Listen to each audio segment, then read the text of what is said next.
Ngayong araw na ito ay maaga tayong pumulat at tayo papunta ng Victoria. Pero tayo napadaan din sa Jollibee at sabi ni Maddox ay kumakaway daw sa kanya. Tayo din ay napadaan sa Kurba para bumili ng isda. Pero may ini-offer si Kuya na pakpak daw ng pusit, ayun daw ay masarap na calamares. Mga ka-off duty, samahan niyo ako magluto ng calamares. Pagkatapos nating hugasan ng mabuti ang pusit, ay ngayon ay lalagyan naman natin ng mga seasonings.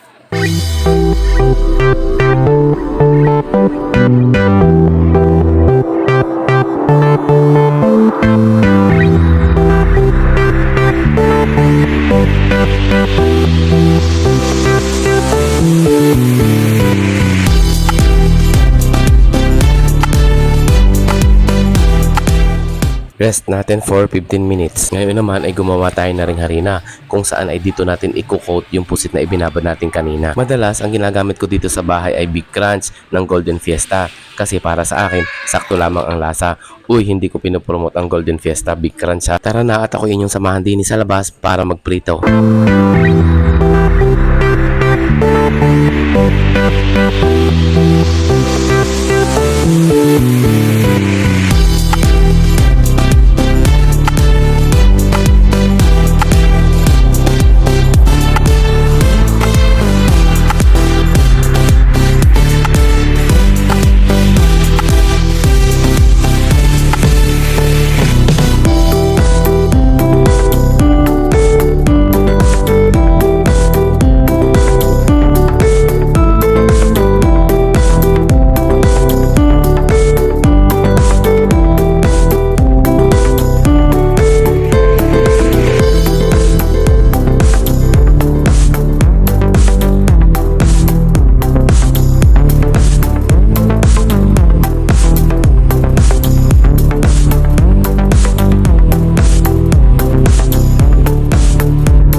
Kung umabot po kayo hanggang dito ay maraming salamat sa inyong suporta at ngayon naman ay samahan niyo akong tikman ang ating inilutong calamares.